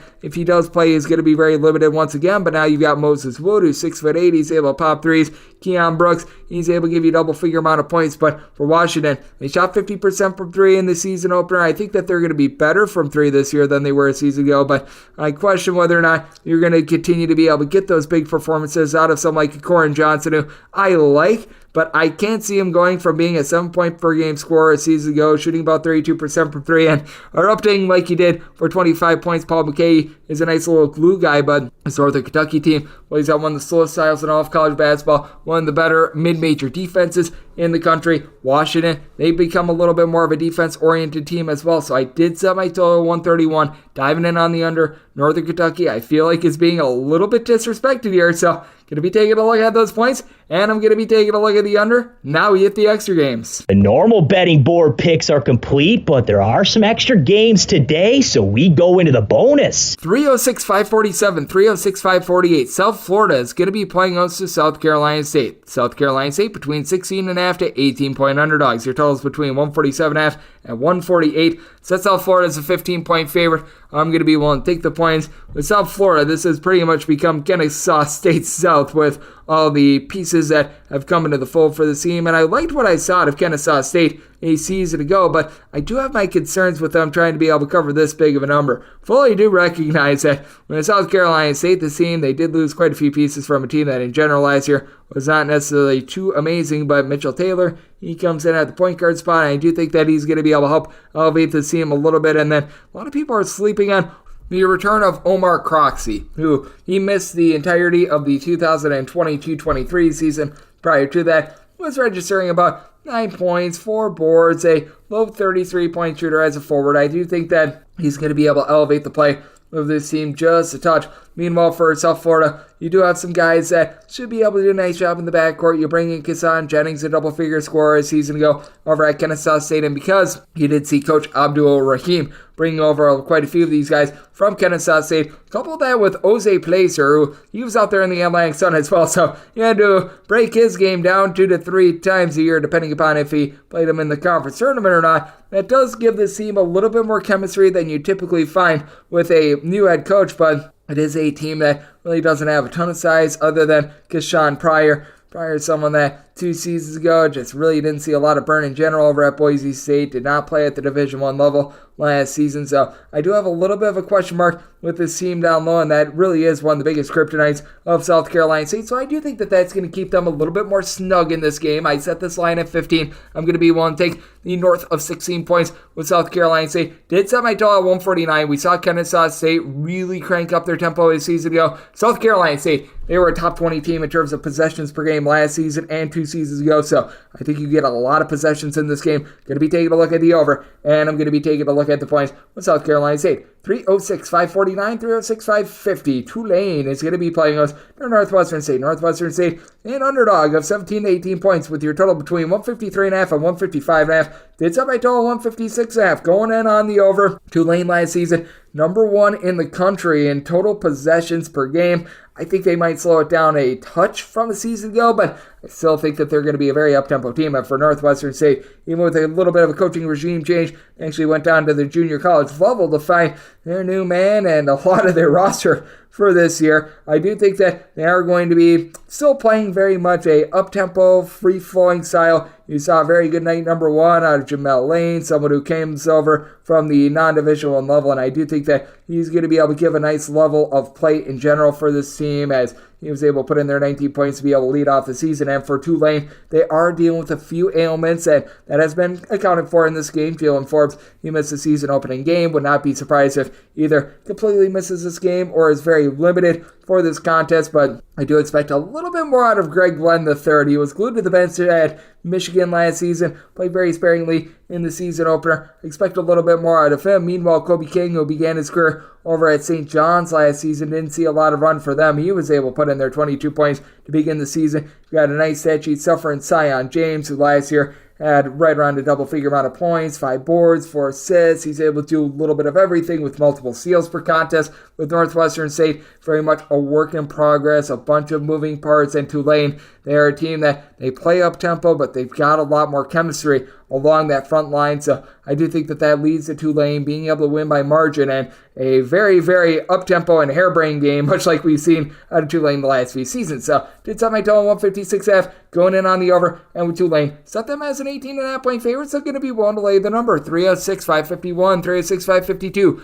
Charleston Southern is playing us in North Florida. North Florida is an underdog of 2 to 2.5 points. Your total, it is between 148.5 and I'm seeing a straight 145.5 out there as well. With mostly seeing 148.5, I'm going to be diving in on the under. I set my total at a 147.5, but I set North Florida as a 1.5 favorite. I'm going to be willing to take them outright on the money line. With North Florida, they do lose quite a few guys from a season ago. Jose Placer is one of them, and that is going to be hurting the team quite a bit. But I like the bracket bus of Bucknell Bison transfer and Jake Vanderheischen. He comes in and he was able to put in there 18 points in the team season opener. He had 6'8", was able to bury 4 threes in the season opener. Now, DJ Patrick is really going to be able to help out the Charleston Southern team. They won their season opener. That was against a non-Division I team, but for DJ Turn It Up, Patrick was just limited due to injury last season. 2 seasons ago at South Florida was about a 4-point per game scorer and was a relatively good rotation piece in the Big South. That's a big upgrade to what they typically have. And then you've got RJ Johnson, Tajay Kelly. Both of these guys are relatively solid, but when it comes to North Florida as well, Chaz Lanier is a guy that I do think is going to be able to take that stride forward. In the season opener, 10 points, 9 boards, 5 assists, has been sort of a part-time starter for the squad the last few seasons. Very much a capable ball handler at 6'4", someone who has great athleticism, so I think that that's big. And then on top of that, they went over to the Lancers of Longwood to bring in Nate Lateris, who he's a 6'6", do-it-all sort of guy that is a career 37% three-point shooter. I really like the makeup of this North Florida team. I think that if you can get something out of the gentleman in Oscar Berry, who's been a little bit up and down since coming over from Fairleigh Dickinson, you're really cooking with something for this Charleston Southern team. They did upgrade their starting 5, but they don't have the depth that North Florida does. So that's why I'm going to be going with North Florida on the money line in the spot. Set them as the very slight 1.5 point favorite. Did set my total at 147.5. North Florida, very much an up-tempo team. Charleston Southern has perennially been one of the worst defensive teams in all of college basketball. So going over and going with North Florida outright on the money line. 306-553, 306-554. You don't just get William, you don't just get Mary, you get both as they play host to American. The American Eagles are not selling blue jeans, but they are giving you a 1.5 if you bet on them on the spread. And your total on this game is 136.5.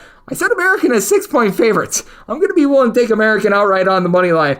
William and Mary, I just don't think is a very good team whatsoever. And maybe I am just dead wrong on William and Mary, but I just don't see it with them. They lose Ben White in the offseason, who was a very solid player for them. They really don't have a lot of ball handling in general. Meanwhile, you take a look at American, and yes, they do lose Johnny O'Neal, and Johnny O'Neal is going to be a loss for the squad, but I do like the overall makeup of this American team because with American, they play super slowly. They look to be able to drain some threes. They're going to turn the ball over to be able to get those wide open looks, but you still have someone in 6'9" Matt Rogers, whose game I like. He shot 41% from 3 with 14 points, 6.5 boards per contest, and 6'9" a season ago. Colin Smells, he's able to come up big, and you notice that the team was different whenever they had him out there on the floor, as he missed a few games last season. He pairs in tandem with Elijah Stevens, who's more of your main facilitator with 10 points, 4 assists per contest a season ago. And American, they will generate a few turnovers as well. William and Mary, they're also a low and slow team. I do think that you've got a little bit of upside with a few of these guys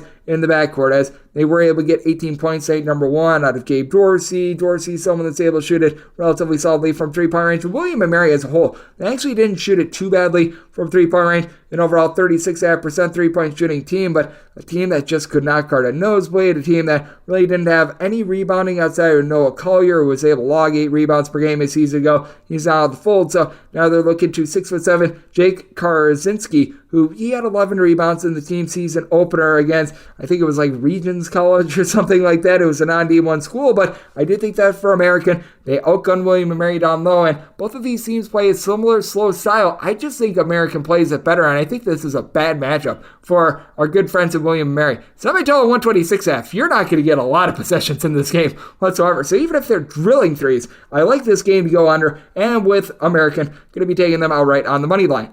306-555, 306-556. You've got Stonehill playing us to Army. Army is an underdog of a point, and your total is between 138.5 and 139.5. With Army, I did set them as a underdog of 3 points, so I'm going to be one take Stonehill on this very slim 1 point line with this Army team. I mean, they do lose so many pieces from a season ago. Charlie Peterson, great name. He does return from a season ago after he was able to supply right around about 8 points, 5 rebounds per game, but that's about all you've got returning from last season as Army. They made a coaching change that really didn't make a lot of sense. Meanwhile, the best player out there on the floor is going to be Max Zagorowski. Zagorowski, yes, he has a relation to Creighton's Mr. Zagorowski. Last year, shot about 41.5% from 3, 12.5 points, 4 boards, a 6'8" do-it-all player. Now, with Stonehill, they did not have a single player last year that averaged more than 5 rebounds per game. I'd be surprised if they find one of those guys this season, but they do a good job of being able to play some positionless basketball and being able to upgrade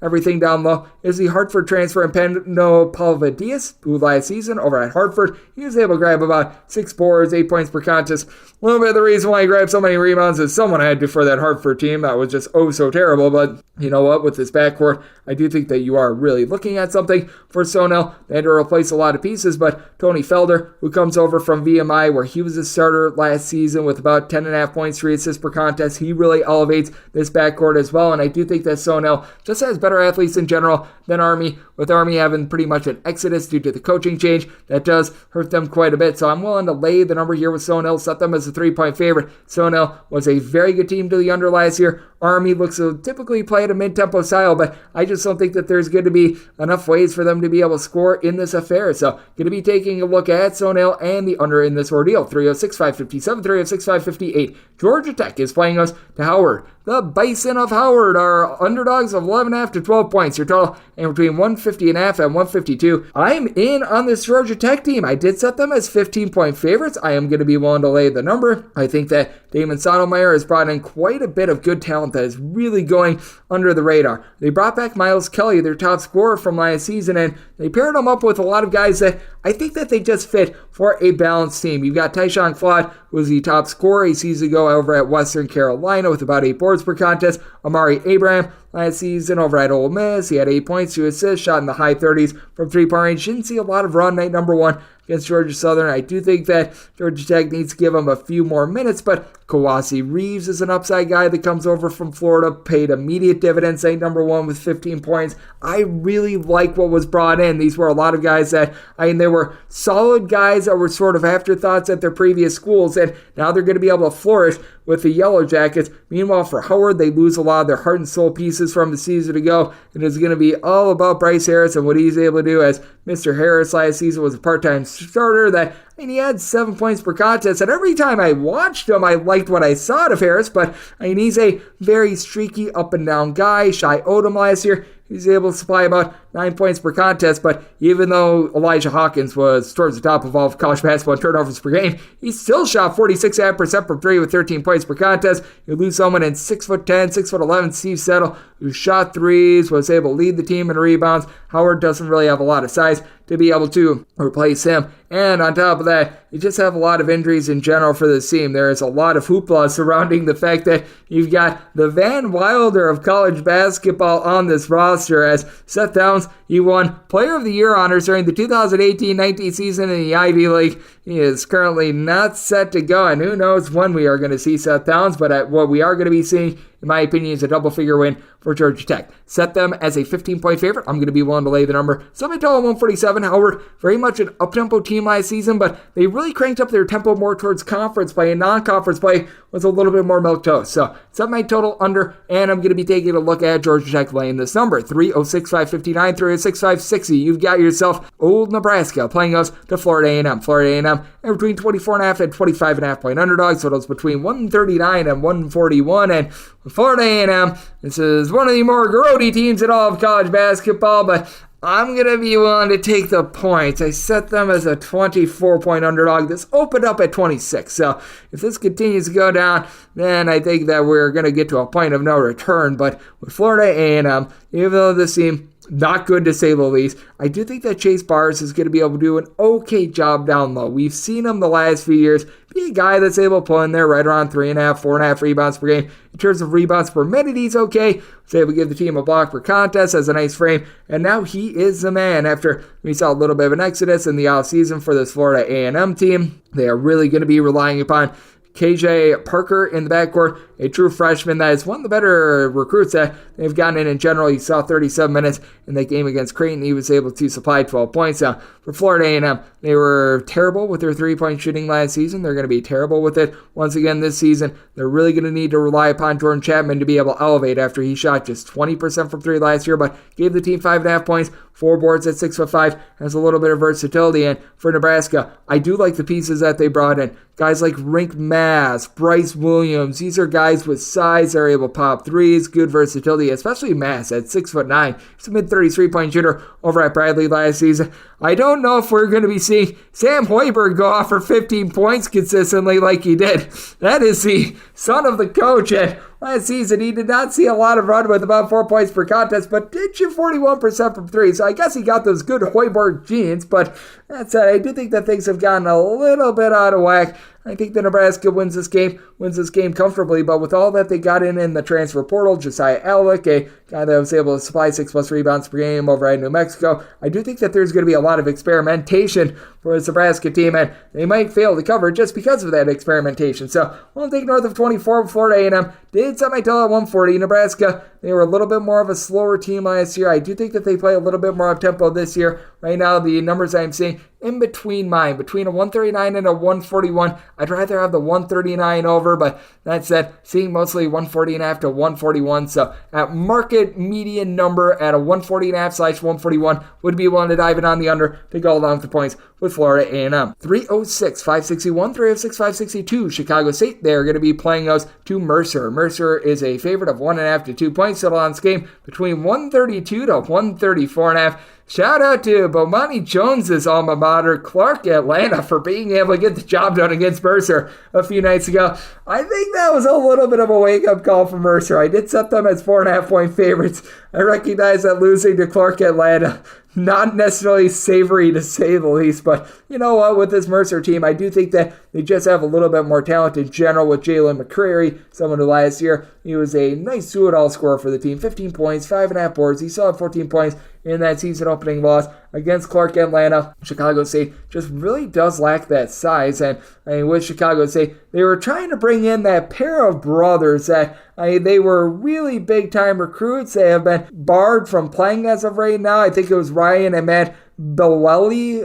Hopefully I said that correctly, but I know that they were trying to get those guys out there on the floor. Until we see them out there, that's going to be a little bit rough for Chicago State. They do bring in Wesley Carded, a former top 250 recruit. He had himself a nice opening night, and this guy that last year was able to put in their double figures, but I do have my question marks in terms of the three-point shooting of this team. Deshaun Corbett, he's able to do a nice job down low for this team, 9 boards, 14 points per contest, is able to shoot in the low 30s from three-point range, but we saw Bryce Johnson really be one of their top three-point shooters. He's out over at UMBC, and A.J. Neal, a former top 250 recruit, just has never been able to blossom. Meanwhile, for Mercer, I do think that you're going to be able to get just enough out of the backcourt in Jalen Cobb. Cobb missed the entirety, really, of the 2022-23 season, limited to 4 games. Prior to that, at Fordham, he was more of a double-figure scorer. He's never been an amazing three-point shooter, but he was working on that towards the beginning part of last season. And I do think that Ngamezi, who comes over from Jacksonville State along with Georgia,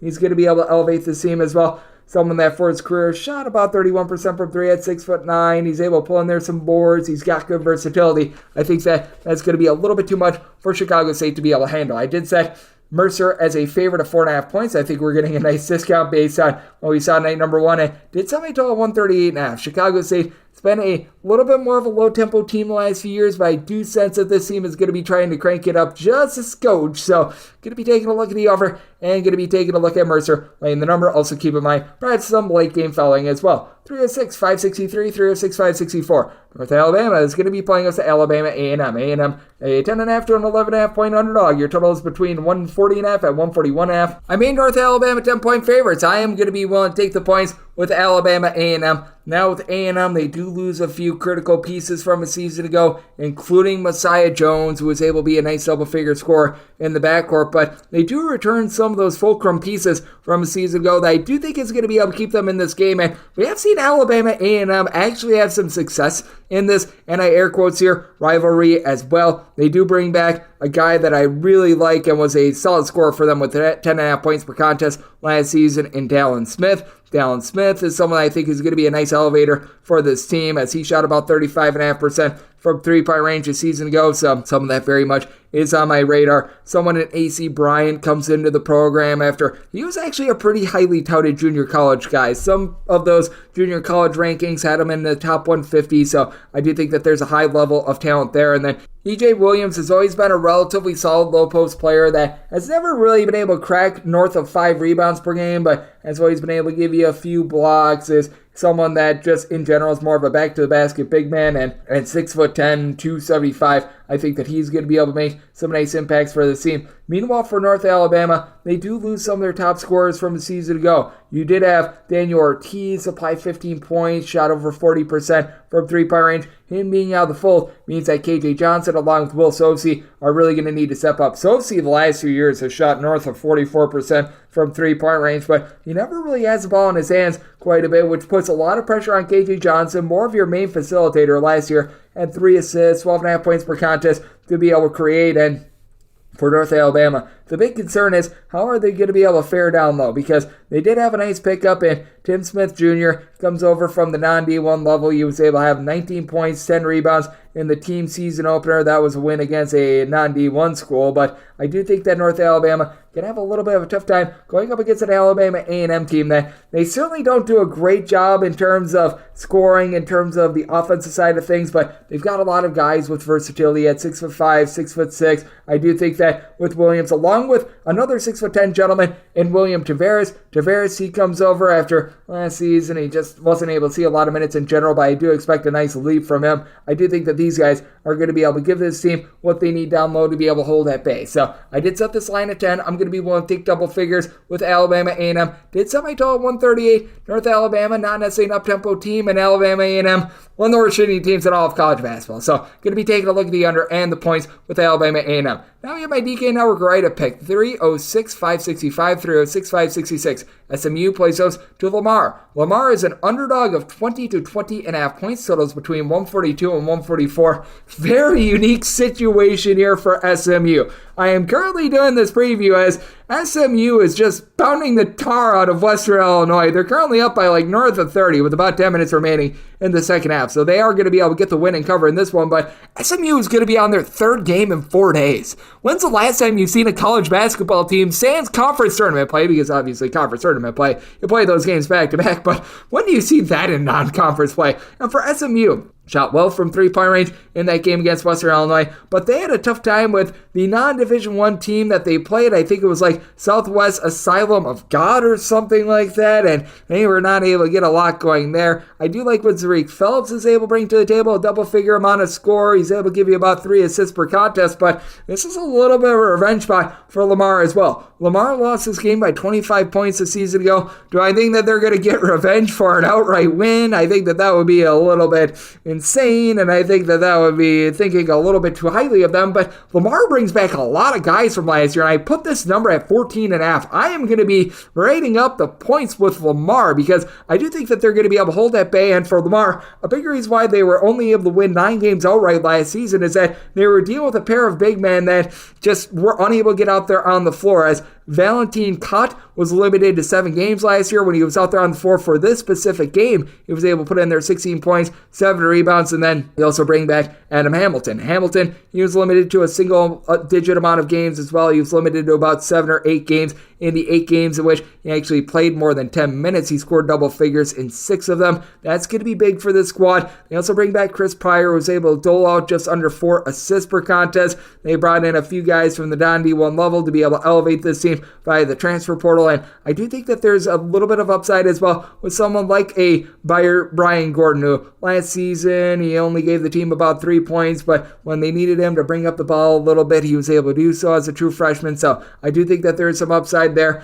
Really do think that with Lamar, the coaching staff in general under Alvin Brooks is a good one, and for SMU, I do have my question marks with regards to Rob Lanier and company. SMU is going to have the size advantage down low. Keon Ambrose Hilton is a relatively good athlete. Samuel Williamson, he's been around for 100 billion years, but in the middle of a back-to-back against a Lamar team that I think that they could be able to really rise in the Southland with getting back those 2 big men that were hampered throughout the entirety of the season due to injury. That's going to keep this game more snug than it did a season ago, and I do think that the back-to-back aspect of this is going to take a lot out of SMU. My write-up pick is taking the points with Lamar. I set them as 14.5 point underdogs. Did set my total at 144.5 as well. I do think that SMU might have some tired legs, but at the same time, this is a Lamar team that's looking to go up and down, and SMU feels like they're willing to run a little bit more this year as well. So looking at the over and my write-up pick, that is taking the points with Lamar. 306-567, 306-568. Coppin St going to be playing us at Towson. Towson is a road favorite of between 13.5 to